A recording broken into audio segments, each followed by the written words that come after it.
This is the Louie T Network. Hey, either you're outside or you're in the lab room.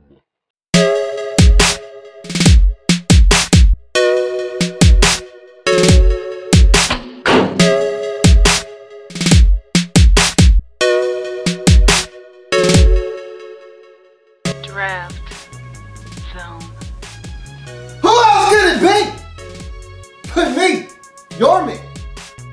Louie T, welcome. You are in the lab room. Of course, I'm your host, Lou. Thank you for joining me. This is the 2015 NFL Draft Wrap-Up Series, where I aim to break down all 32 teams in the National Football League 2015 NFL Draft by simply looking at each and every selection made by said team, getting a grade for each selection made by using our baseball grading scale, single, double, triple, home run. There are no strikeouts in the draft wrap-up series, as we cannot tell how these players will pan out. And I don't want to discount any of these young men before they get their chance in the National Football League. And so we get an aggregate score by adding up the totals for each and every grade by each and every pick, divide by the number of picks made by said team, add and apply bonuses when necessary, and we find ourselves at our final score for that team's draft, and then move on to the next team in the process picked by you. That's right, you, the viewers, pick the next team up in the series by simply being the first to leave a post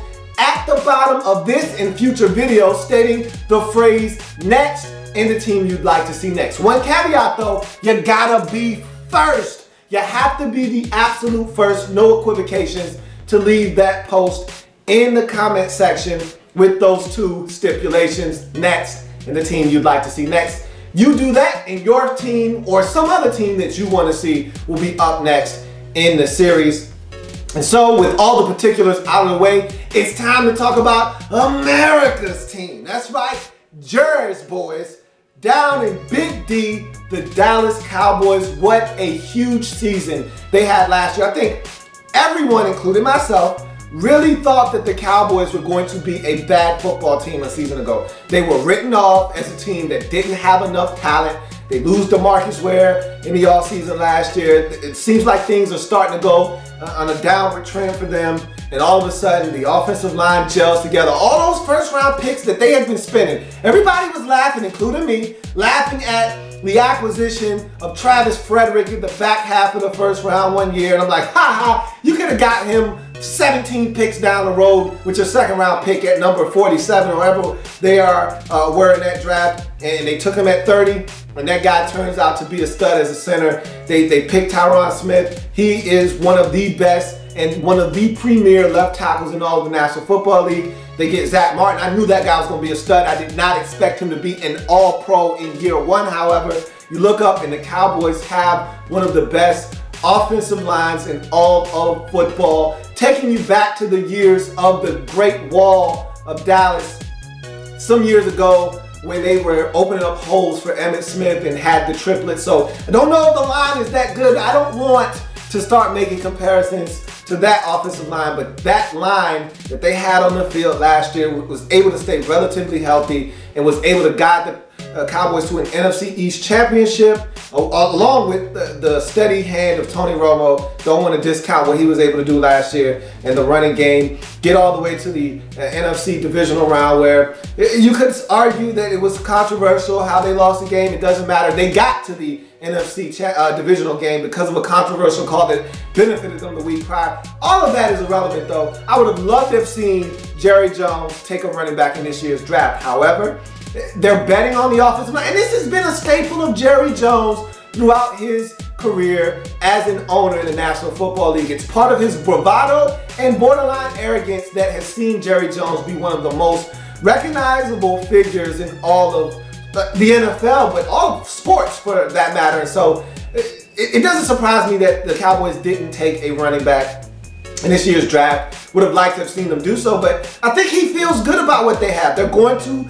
put a lot of investments in the guys that they have. They like Williams. They like Dunbar, they like Randall, and they like McFadden. They're going to run with those guys. Let's see how they're able to fare behind that mammoth offensive line the Cowboys have in Big D. But let's talk about this 2015 draft, shall we? I mean, the Cowboys have some luxury picks now because you look at the team and you look at what they were able to do. You add a piece here, you add a piece there. You strengthen that linebacker position maybe add a piece here or there along the way at some other positions. I still think safety is a problem for you. You need to get pressure on the quarterback. These are all positions you need to upgrade. Yeah, let's see if the Cowboys can do that. Defensively, this was not a good team last year. A lot of people forget because of how far they went in the playoffs and how good they were offensively. This was not a good defensive football team. They still lack a lot of premier players on that side of football. Let's see if they were able to upgrade their defensive talent in this draft. You start in the first round, 27th overall selection, cornerback out of Connecticut. Byron Jones is the pick. And let me talk about Byron Jones for a second. This is a guy that throughout the process you did not hear about, okay? Coming into the process before the combine, this was a third round selection at best. Some had this guy going in the second round, but no one, and I mean no one, and I can't find a publication anywhere that was talking about Byron Jones as a first round pick, okay? But after his performance at the combine, he did not even run the 40. This is how dominant he was at the combine, how jaw-dropping his performance was. He did not even run a 40. And yet he was the talk of the combine with his athleticism. Let's jump into his pros. Ideal size at 6'1", 200 pounds. He's a 199-pound corner. Let's call him 200 pounds. Round that up to 200. And I talk about this all the time. In the league, we're making that move to the longer, bigger physical corner because of the receivers. You have to match what the league is going to on the offensive side. These bigger, longer, faster physical receivers, 6'4", 6'5" guys on the outside. You got to be able to match that. You can't put a 5'11" corner on a 6'4", 6'5" receiver and expect to win that matchup 9 times out of 10. You can't do that. So you got to match that with size. This is a guy that matches what the league is moving to from a defensive back standpoint on the outside. 6'1", 200 pounds. You can't ask for it much better than that at the quarterback position. Here's a physically gifted and an athletic freak. That's the next pro. This is a guy that lit it up at the combine. He measures out off the charts. And that's what saw this guy go from a third-round pick to an eventual second-round pick to a first-round pick, which is what he ended up being at the end of the day. Here's a guy that at the combine, let's talk about that combine performance and how that really elevated his stock. Here's a guy that was able to jump 44.5 on the vert. I mean, that is insane. Just think about that for a second. 44.5-inch vertical. Ridiculous, okay? That is first and foremost. He follows that up with some world-breaking broad jumping action at a 12.03 broad jump, which is just insane. I mean, these numbers are astronomical. They're almost hard to fathom. If you didn't see it with your own eyes, you would not believe it, is how cartoonish these numbers are. He goes to his pro day. He was a little banged up. So he did this all on a bad wheel at the combine. So he didn't run the 40, turns around, blazes a 4.36 40 at his pro day to match. And again, when you get that kind of explosion, the vert is a 44.5-inch vert, and you get a 12.03 broad, you know the 40 is off the chain, okay? And he showed that with the 4.36. So you're getting a big 6'1", 200-pound corner, which is exactly how you draw it up. If you go to a board, a chalkboard, and you start drawing up what a corner's supposed to look like, 6'1", 200 pounds, 4.36 40, 44.5-inch vert, you know, 12.03 broad is exactly what you would draw up on the board. You wouldn't even draw those numbers up because they're so insane. And so this guy is everything you're looking for in a nice package. Let's continue on. He's one of the things that I enjoyed the most watching tape of Byron Jones was the fact that he's probably the most, and this is to this point, I can't speak for the rest of the guys that I haven't watched tape on, but to this point, and I'm through 20 teams now, I believe it is, in the process, he is probably the pure press corner I've seen in the draft watching tape. And you know that just brings a smile to my face, and it absolutely warms my heart, okay? To see a guy come up and get in a guy's face. Be here, right here, and challenge him consistently. Now, he didn't necessarily put his hands on guys when he gets in their face, but he's right here. He's right here. That's gotta aggravate you to look up. In every play you look up, the guy checking you is right here, right in your face. And that was him consistently at Connecticut, at UConn, in the face of the receivers. I would have loved to have seen him take the task of checking the other team's primary receiver, but that's not his call. He can't say, hey coach, I want to check Justin Hardy of East Carolina. Probably the best receiver he was going to see all year was Justin Hardy. He didn't check him. I didn't see him check Justin Hardy not one time in that East Carolina game. Now, that's not his call, but I would have loved to have seen what he would have looked like checking an NFL caliber receiver, because the level of talent in the American Conference, which is what UConn plays in, is nowhere near the caliber of, say, a Big Ten, a Pac-12, an SEC. So I expect him to be able to dominate in that he did in the American Conference. I'll talk about a guy that he saw that is an NFL player and how he fared against him a little bit later on. But he's a pure press corner, and that is impressive to me. You know I love that because he gets in guys' faces and he can turn and run. We talked about the 4.36 40. And he can locate the football. That's the next pro. Here's a guy that can locate the football in the air, made some beautiful plays on the football. Saw one knockaway in the end zone where he was stride for stride, hip for hip with the receiver, finds the football, didn't even turn his whole head, just kind of looked up, saw the ball coming, was able to swipe away and knock it away. Beautiful play in the end zone. This is a guy that can find the football with those measurables, that size, and those athletic gifts, and the ability to locate the football. You know he's going to be able to make some plays, which is the next pro. He makes offenses pay for mistakes. There is a beautiful interception, and you probably won't see a better interception than this. It's a rainstorm right before halftime. They're down 10-0 to a really bad South Florida football team that's actually playing with a lot of confidence. The UConn offense can't get it going, and South Florida's trying to drive down the field, and they're trying to get a little bit more points before halftime. They're just outside of the fringe of field goal range, a couple more first downs. They'll be able to maybe get into a comfortable range to attempt a field goal, take a 13-0 lead. For a team that struggles, that isn't very good, you go to halftime up 13-0, you're feeling really good about yourself. All of that changed with one single play. Quarterback rolls out to his left, throws a beautiful pass to the receiver. Like I said, it's a monsoon. The rain is literally pouring down, and the receiver has to go right through his hands. Literally, he pops it up into the air, and it's actually hard to see, but Byron Jones, like a thief in the night, comes out of nowhere. The ball is literally 8 inches from the ground. He scoops it off of the blades of grass, picks it off, and takes off running, shows that 4.36 40 speed into the end zone, changes the game. They end up winning the football game. It was that play that was really the turning point in that football game. That East Carolina game I talked about, would have loved to have seen him check Justin Hardy, quarterback, and Shane Carden, who is a veteran, knows better than to roll out and throw the football up for grabs in the end zone. Rolls out to his right, can't find anybody, just throws it up in the air, hopes one of his receivers is able to make a play for him. Wrong answer. Byron Jones finds the football, goes up, picks it off. If you make a mistake around Byron Jones, most times than not, he's going to make you pay. And I'm a big proponent for guys not giving quarterbacks second chances to make a first impression. If you make a mistake, make sure that that quarterback pays for that mistake. Byron Jones does that enough to my liking.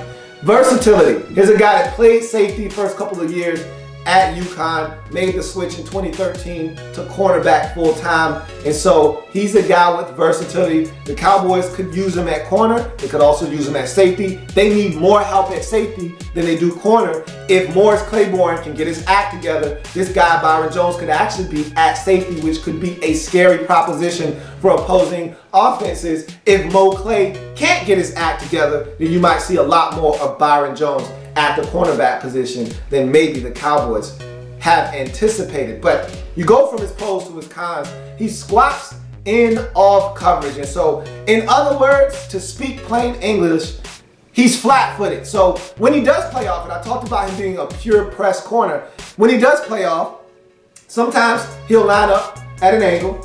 And I like that. I like that because you can see the receiver, you see the quarterback, and if they throw something inside, you can drive on it. If they decide they want to try to go up top, you're already open, hips are already open. All you got to do is retreat. So I like when you're open like that. If you're going to play 10 yards off, why not open up your hips and see what's going on? Because you're already in a position to drive if need be. You're already in a position to open up your hips, turn around, and bail if need be. So I like that. But there are times where he's just here. He's just sitting here about 10, 17 yards off the ball.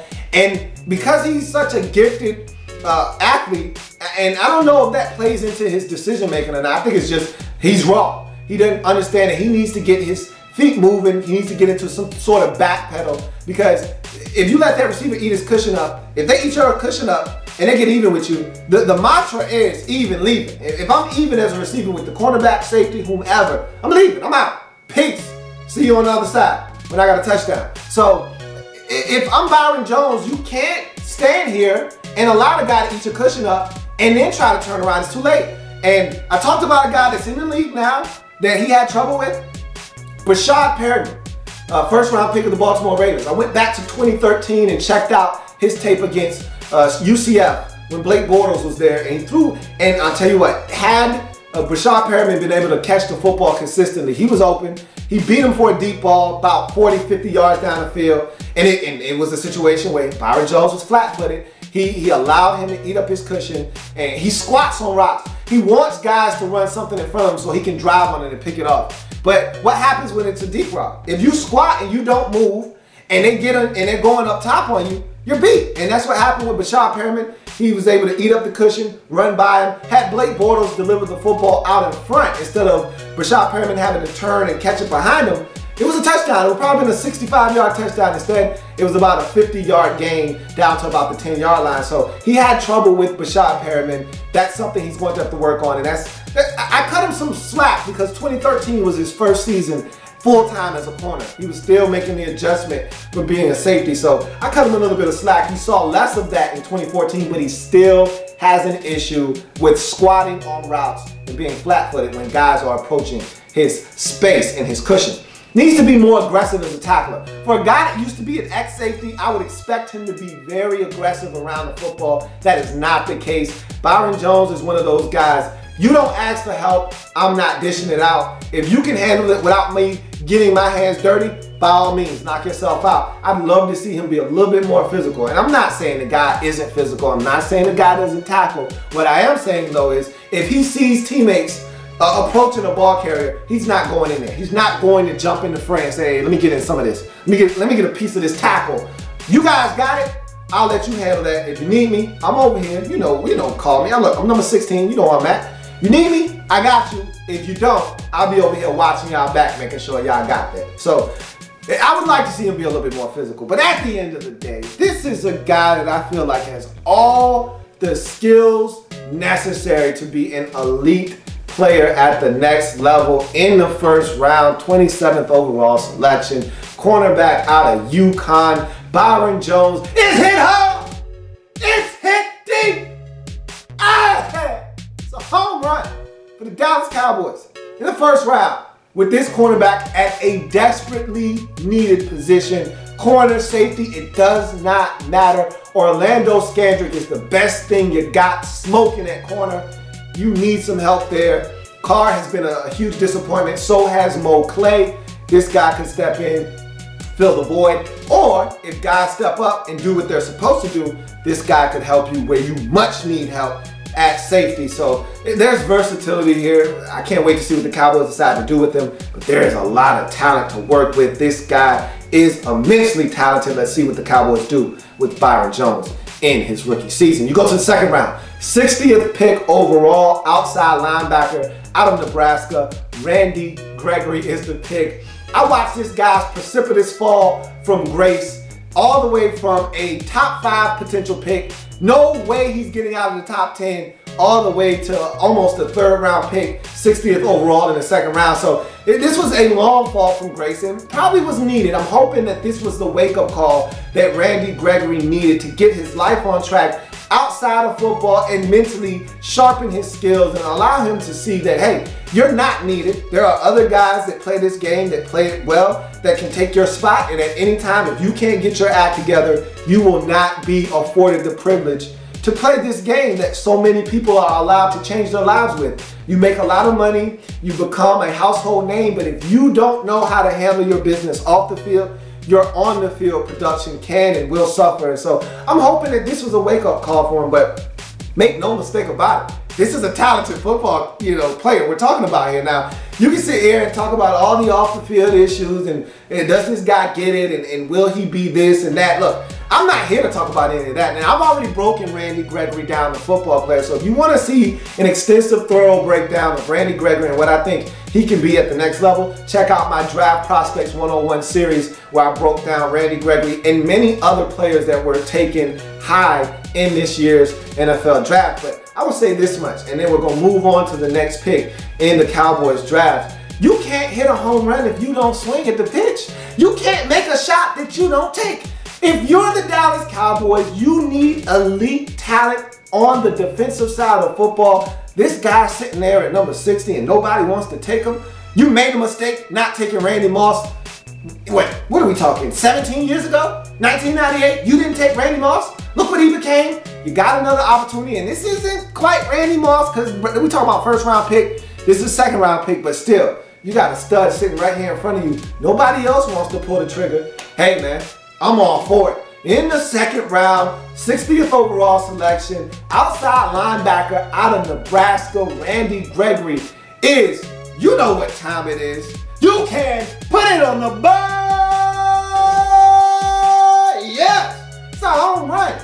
Look, I don't want to hear nothing about the off the field stuff. I'm talking about on the field. This guy is a stud. You need to get pressure on the quarterback. This guy can deliver that and then some. This is a football player here, folks. And I don't know how it's going to pan out for him in the league and if he's going to mature up enough to help this Cowboys team or not. And you already got a head case in Greg Hardy on your football team. There's so many head cases on this team that it's scary. But if this guy comes to the party and he is able to get on board, turn his life around, do the things that he's supposed to do, Cowboys got an absolute steal in the 2nd round. And I'm all for taking chances on guys in the 2nd round. You don't want to spend a 1st round pick on a guy like this. But to see him drop to you at number 60, not have to give up anything to get him, I'm all for it. And the Cowboys might be a better team for making the move and drafting Randy Gregory. You go to the 3rd round, 91st overall selection, offensive tackle out of Florida. Chaz Green is the selection. Here's an unsung hero. Here's a guy you don't really hear about. We talked about Florida and the Gators and their offensive line and all of these different players that have been drafted into the league by the Florida Gators this season. And Chaz Green wasn't one of the guys we talked about. You look at Max Garcia, their center. He's a guy that went off the board to the Denver Broncos. You look at DJ Humphries, another guy that went relatively high in this draft. He goes to the Arizona Cardinals. Trenton Brown, another guy, 7th round pick. He was even highly touted. He goes to the 49ers late in the draft in the 7th round. And here's Chaz Green sneaking under the radar. 3rd round pick to the Dallas Cowboys. Let's talk about him. 6'5", 314-pound offensive lineman. This is a guy that has very sound technique. That's where we start with our pros. I looked at him and he gets off the football and he gets into his stance and he sets up shop and he looks like he's from Iowa, one of these Big Ten schools. Hands are here, ready position, and he's got the MC Hammer typewriter going. He's here, man. Where you want to go? What you trying to do? And I'm looking at him, I'm like, man, this dude has some really good technique. I was blown away by what I was seeing because you look at DJ Humphries and there is nothing sound about his technique. And then you go to the other side of the field and it's night and day with his counterpart at right tackle in Chaz Green. So he's a very sound technique type of football player. Moves his feet well in pass protection. I just pretty much illustrated that. Hands up, feet ready, nice base, and he's shuffling. You know that mirror drill you see at the combine? He had it going down pat and guys weren't getting past him in the pass game. I mean, he was ready to go. pass protection wise. He had it going. He was dialed in. I was really pleased with what I was seeing because I didn't know a lot about Chaz Green before this selection. I'll be the first to admit, who the hell is Chaz Green? Is this guy backup? I mean, who is he? So this was very refreshing. It was all brand new to me, and this guy was very impressive. Large hands, and I don't talk about hands and all of that stuff very often, but you could actually see it making a difference with Chaz Green because there would be some times where he would be in protection, guy would beat him, and because his hands were so big, they couldn't get by him. He would have him, and he would hook him with those meat cleavers he has in his hands, and they just couldn't get away with him. And I'm like, is that a hold? And he's like, nah, I just got big hands, man. He's not going anywhere. I'm good. I'm like, okay, sorry. So his large hands do come into play when he locks a guy up. He locks a guy up, and they're not going anywhere. He's a versatile guy. Here's a player that I'm hearing people say he might be able to play all 5 positions in the National Football League. He started at right tackle for Florida this season. He once started for them at left tackle once upon a time. So you get left tackle experience, right tackle experience.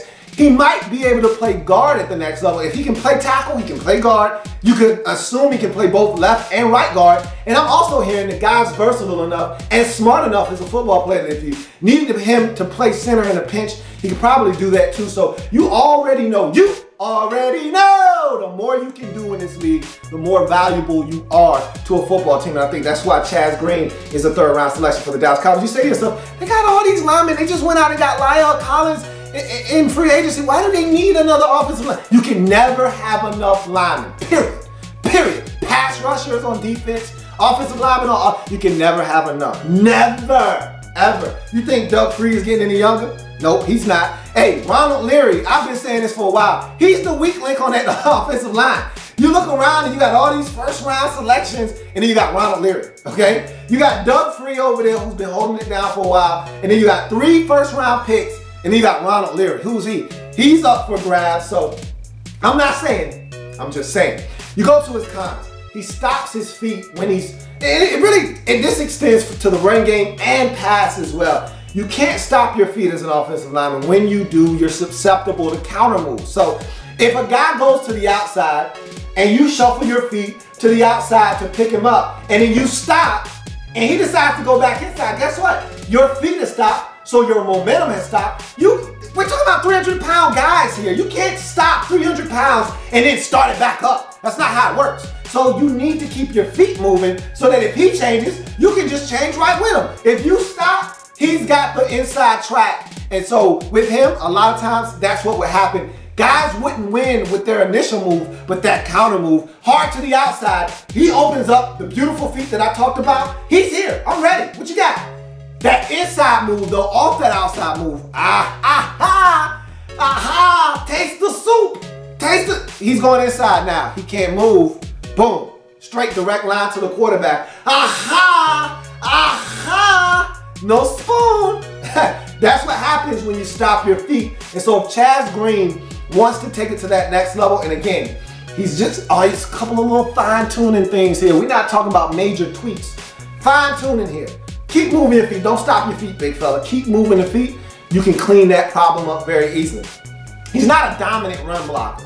That's somewhat of a problem because the Cowboys are such a run-dominant football team now. They've morphed into this team that wants to grind the opponent into oblivion.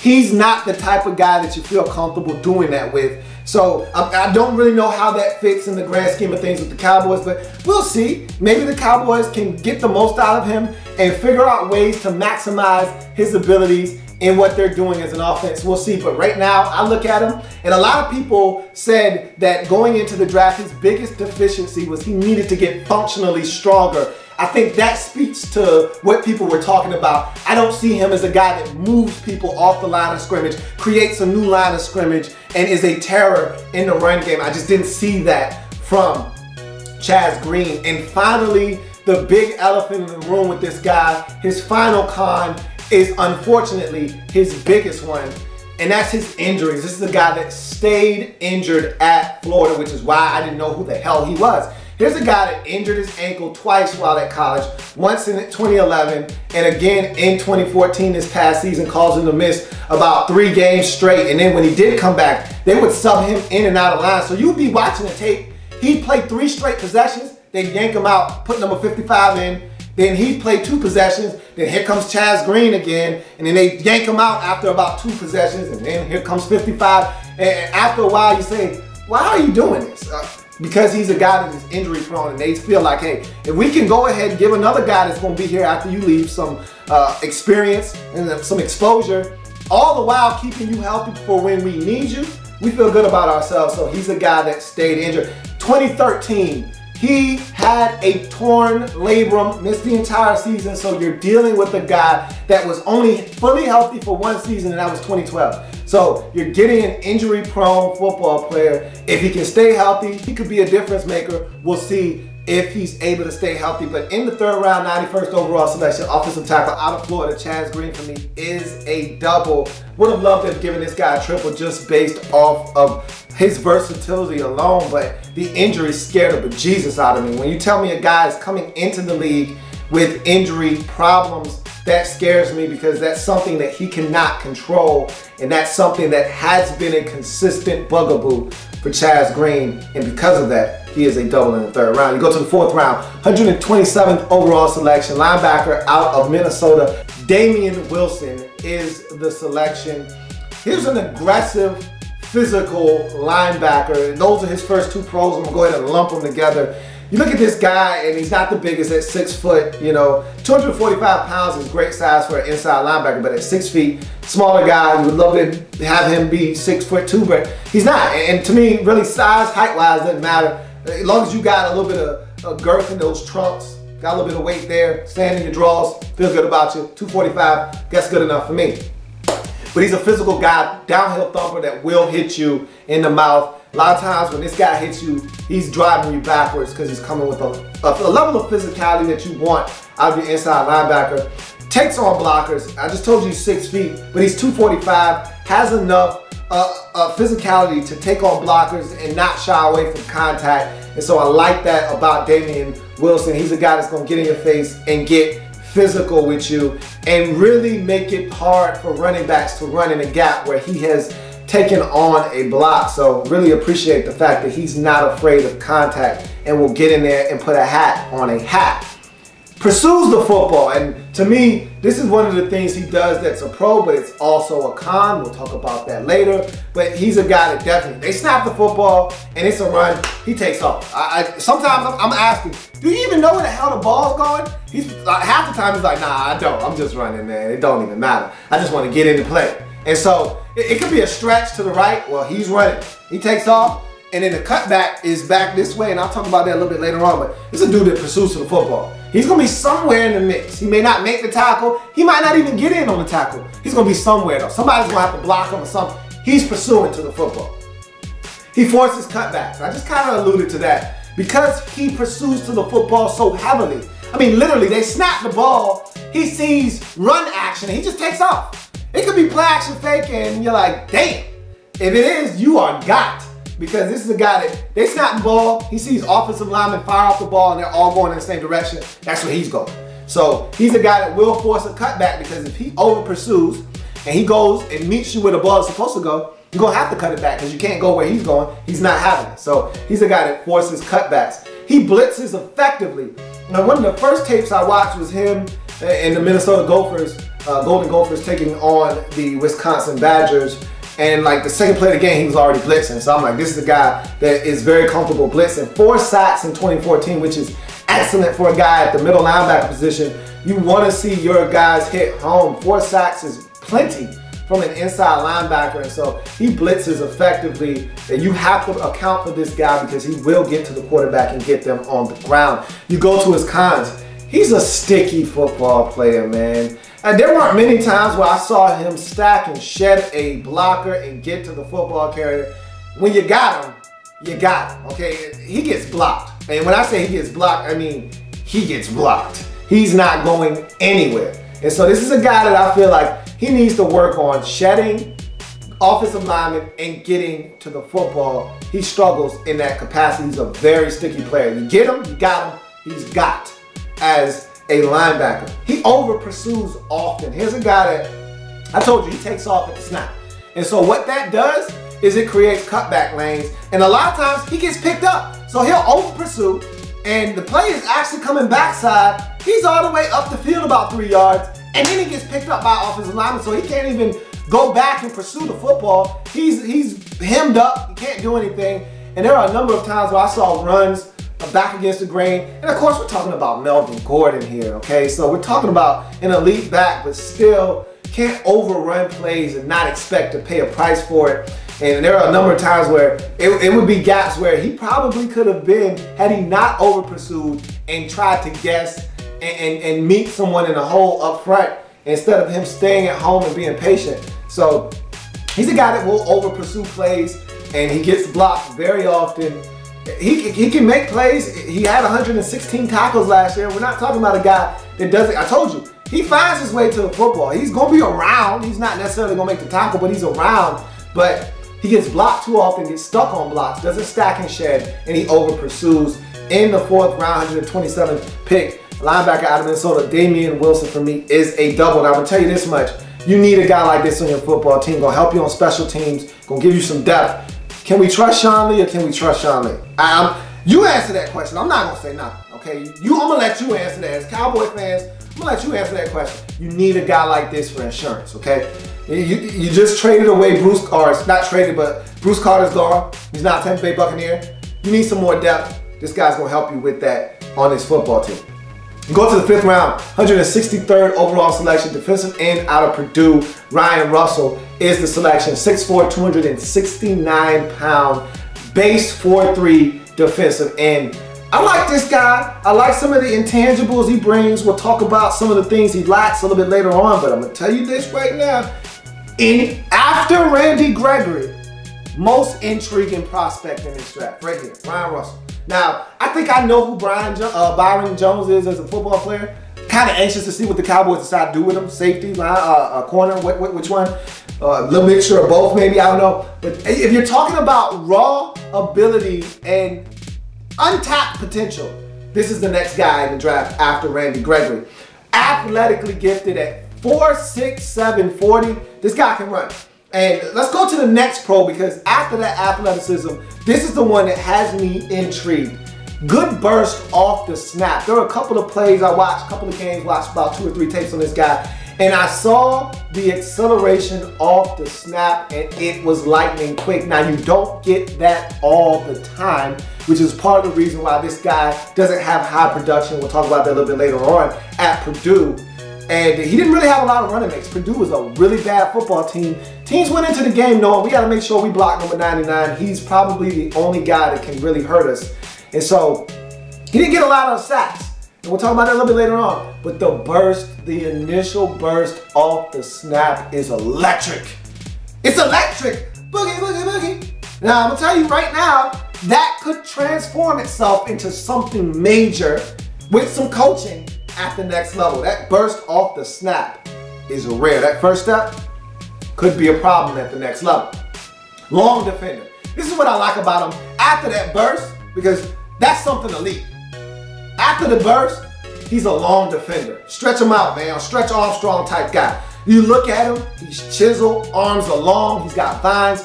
I like that about Ryan Russell. He's a long guy. Long guys win in this league because they can get their hands on the offensive lineman. He doesn't know what he's doing now. He doesn't know how to use his limbs yet. And that's where coaching comes into play. But he's got them, which is always the start of something beautiful, is knowing that I got some stuff to work with. I just got to teach you how to use it.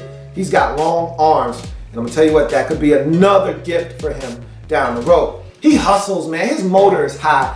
I'm seeing this guy making tackles 13, 15 yards down the field like it's nothing. Chasing quarterbacks down. Watch him chase down Everett Golson on one play. You know, Everett Golson's an athletic quarterback. He's now transferred to Florida State, but at the time he's at Notre Dame, running outside the pocket. This guy halts him down, tackles him out of bounds.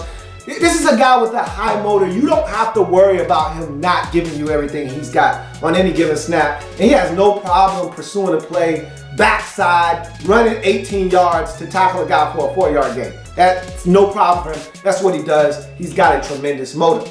Started in 47 games while at Purdue. And so this is a guy that is extremely durable. You need that kind of accountability at the next level. And so he's got upside. That's his last pro. I'm telling you right now, the burst, the length, the athleticism, there's a lot here to work with. This is a big slab of clay. It's up to your defensive line coach and your coordinator to figure out how to maximize the potential that is Ryan Russell. There is tremendous upside available in this young man. He's got an NFL body. Just tell you that right now.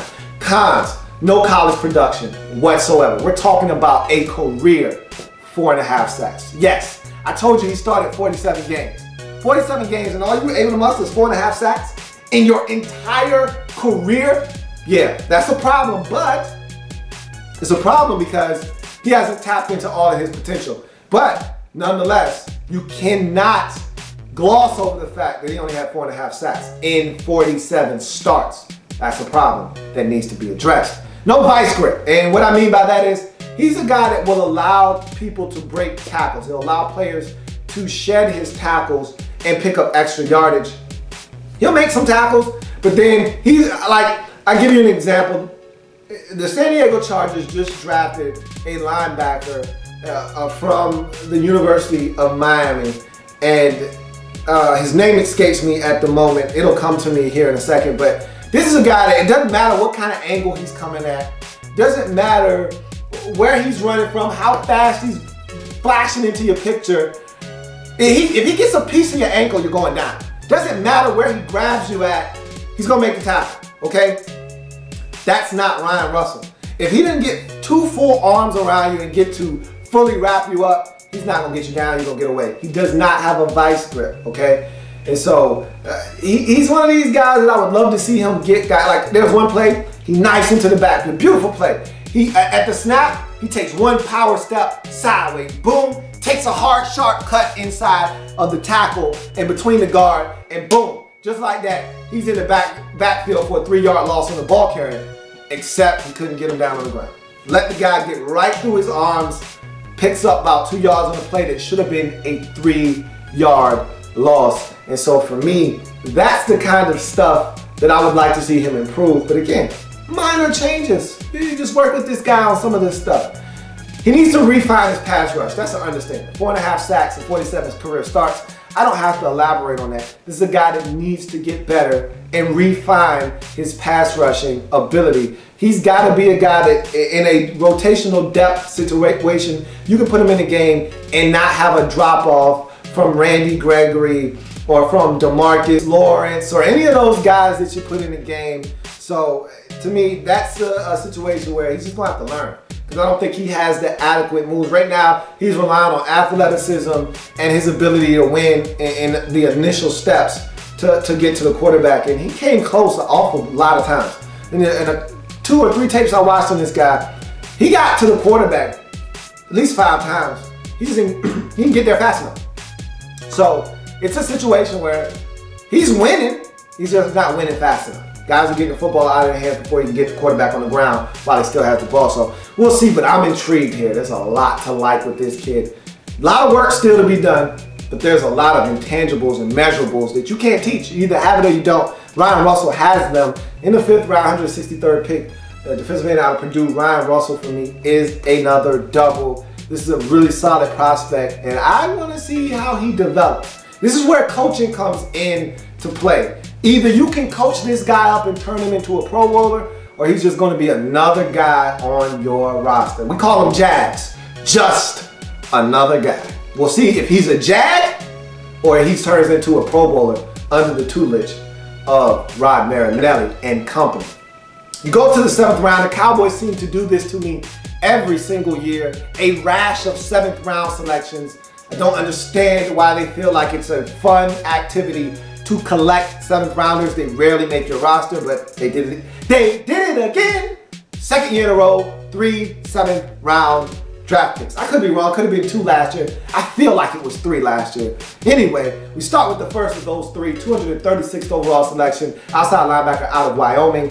Mark Nzacha is the selection. Here's a 6'2", 232-pound athletic linebacker. And I've talked about this with other teams having linebackers in the same mold, about a 6'2" guy, about 235 pounds that can run. Mark Nzacha is exactly that type of football player. He's a run and chase linebacker. Not going to wow you with physicality, not going to run you over, but he's a guy that can get to the football, chase a play down from behind, make a tackle. Saw that plenty of times on tape. He's a guy that can be comfortable out in space and coverage. Here's an ex-safety that converted to linebacker. So you're talking about a guy that's a run and chase linebacker. He tackles. That was one of the things that jumped out at me on tape, and his numbers back that up. You go to 2013 when this guy burst onto the scene. Mark Nzacha had 100 and some odd tackles. I want to say it was 130, may have been a little bit less, but that just gives you a little bit. I think it was 101 actually tackles on the season, which is a lot for a guy that's making a conversion from safety down to linebacker. So here's a guy that and I didn't see him miss any tackles. I mean, when he was around the football, he got guys on the ground. Unlike Ryan Russell, he was able to get guys on the ground when he got close. So here's a guy that does tackle. Versatility, I kind of talked about this already. Played safety, also gives you some versatility as a linebacker. So really don't know what the Cowboys are drafting him for. Are they going to try to reconvert him back to safety? Or are they going to draft him as a linebacker? To me, it really doesn't matter. Safety, linebacker, I could care less, because in this day and age, I've talked about this with other teams like Kansas City, and they drafted DJ Alexander from Oregon State. You have to have these guys that are somewhat specialists that can come down into the box as an extra defender, sort of like what the Arizona Cardinals did last year with the safety they took out of Washington State. A guy that's a thumper with a lot of speed to burn, not necessarily the guy you want out in space and coverage, but around the line of scrimmage in tight quarters, can run with a receiver, can run with a tight end, can run with a back out of the backfield. You feel comfortable, can blitz, can be physical in the box, can do all the things you want. You gotta have those guys now, because the league is changing to where teams are having 3, 4 receivers on the field, 2 tight ends, both of them athletic freaks. One's an ex-basketball player. You gotta have athletes on the field. And so you need a 6'2", 235-pound linebacker that can run a sub 4.7 40, that can chase these guys around and run and be in the picture when the ball is delivered. And this is one of those guys, so whether he's a safety or a linebacker, I can really care less. If Mark Nzacha is going to make this roster, he's going to have to show the athleticism and the versatility that made him a standout. Upside. Here's a guy that was born in Germany, so he's a German-American. He's got upside.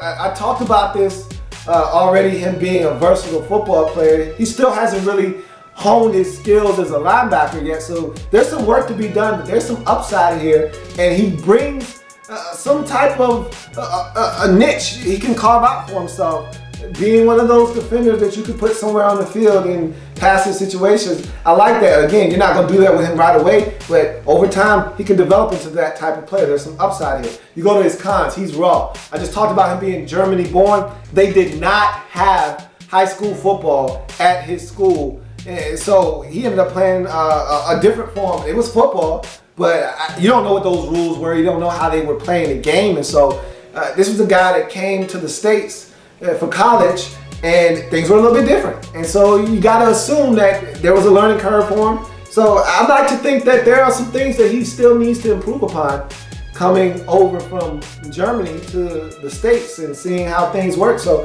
he's raw as a football player. This is the big elephant in the room for him though, okay? You're a 7th round pick, so you're already behind the 8 ball. Cowboys already knew that they were getting a guy that was injured and damaged goods, but he's not ready to rock and roll yet. Tore his ACL 8 games into the season, and so this is a guy that's not ready to perform yet. And if you're a 7th round pick, you're already at a disadvantage because you're already a long shot to make the roster. You haven't worked out in any of the off-season activities, and now you're telling me that he may not be ready for training camp. Scary proposition for a guy like Mark Nzacha, but we'll see what happens. Jerry Jones sounds like he's not very pleased with the fact that he's not doing all of the things that they thought he would be doing at this point when they drafted him. They thought that he would be ahead of where he is, and he's not. So we'll see what happens with Mark Nzacha, but I liked all of that stuff. Don't like the fact that he's coming with a torn ACL to the party. We'll see. As a 7th round pick, that's not a good look for Mark Nzacha. You drop him down a couple notches because of that injury. So in the 7th round, 236th overall selection, outside linebacker out of Wyoming, Mark Nzacha is a double. I like this kid. I like what I saw on tape. I like the intangibles that he brings. I like the fact that he can play multiple positions. I like the athleticism. I don't like the fact that he's coming off of an ACL tear. He could have easily been a single. I won't do that to the young man because I feel like if he's able to come back with the way modern science, if this was a ruptured Achilles, he'd be a single. The way that modern technology has been working with ACLs, guys are coming back now and playing and stronger than ever. Almost like Tommy John surgery in baseball. So I think he'll be back. I think he'll be fine.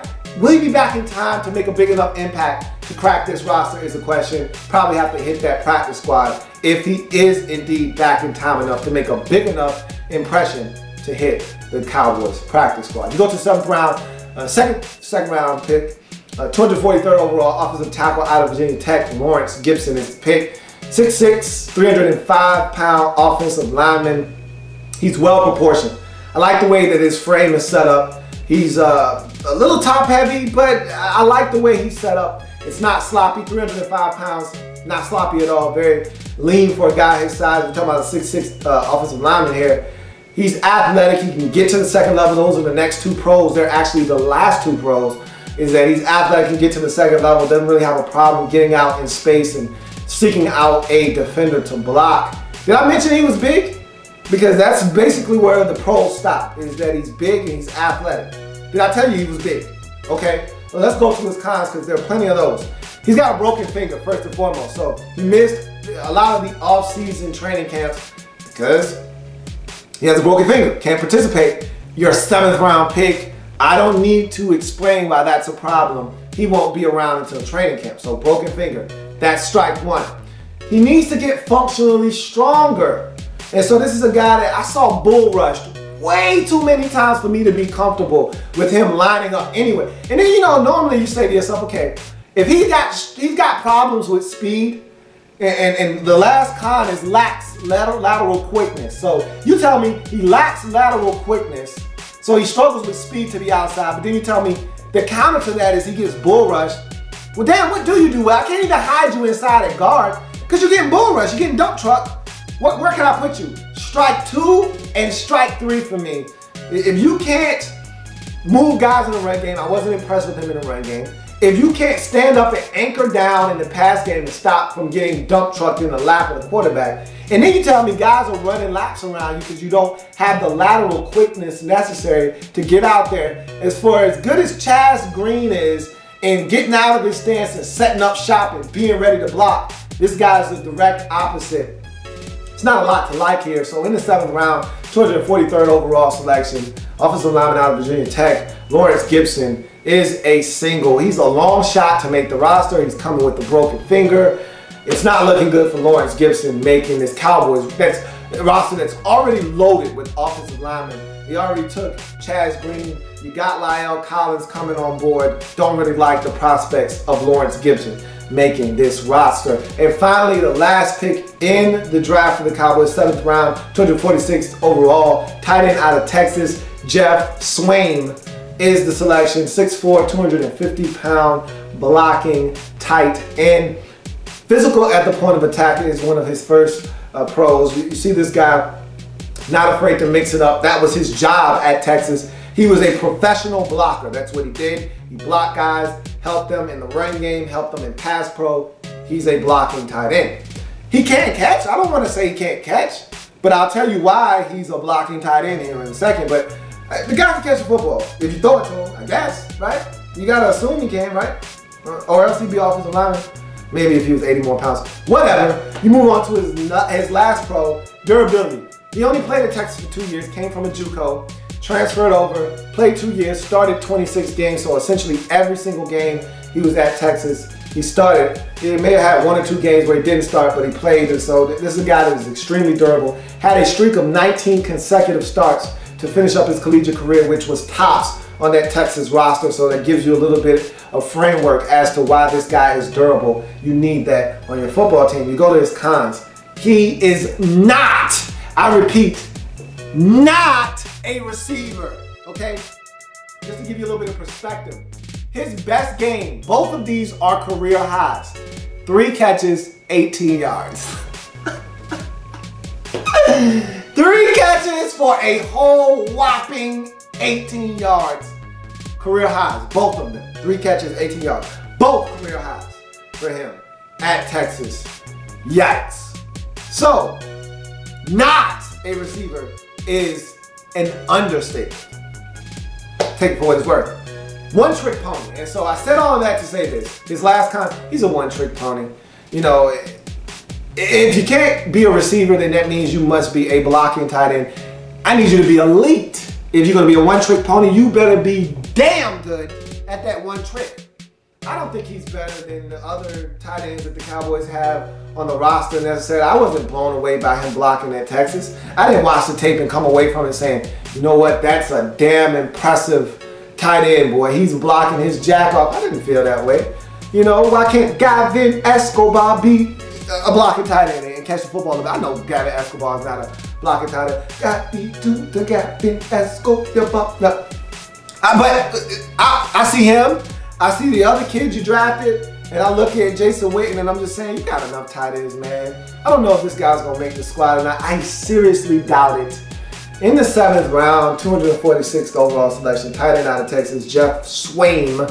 It is a single to round out the Cowboys draft. They're talking about a guy that struggles in route running, struggles catching the football. He's a one-trick pony, and he's not great at that one trick. So, look at the Cowboys draft in its totality, and you start by breaking down the home runs. You start there, 2 of them to start the draft, back-to-back jacks in Jones and Gregory. Then you follow that up with 1, 2, 3, 4 straight doubles in the gaps. That nets you 2 doubles bonuses for the Cowboys. Then you round out the draft with a couple of singles right back up the box in Gibson and Swaim. That nets you 22 total points for this Cowboys draft. You divide by the 8 selections, and it comes out to a 2.75 double. Those 7th rounders, they kill you every time. You want to have 3 of them. It's going to bring the value of your draft down as a whole. Some people get mad at that. You can't get mad. They got 3 7th round picks. What you want me to do? I mean, it is what it is. These guys are here in the 7th round for a reason. You're not going to get a 7th round triple a lot of times. I've only given out 1 of those in the history of this program. I've been doing it for 3 years now. Only given out 1 triple, and that was this year to the Browns. Ifu Ekpre Olamu, that guy had no business being in the 7th round. They got themselves a steal if he comes back healthy. So 2 singles in the 7th round will bring your draft value down, and that's what the Cowboys had happen.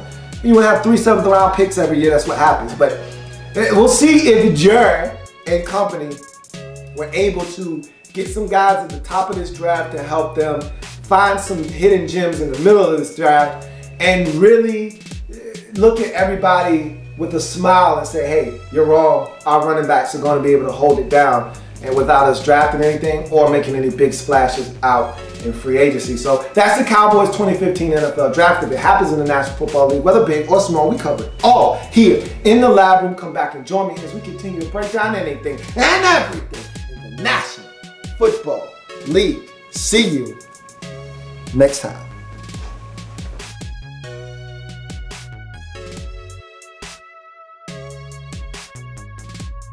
There's plenty more where that came from. While you're here, subscribe to the channel. If you want more Louie T, be sure to follow me on Twitter at @InTheLabRoom, or you can like the Facebook page at In the Lab Room. That's In the Lab Room on Facebook and at In the Lab Room on Twitter. Don't forget, subscribe to the channel if you haven't already done so.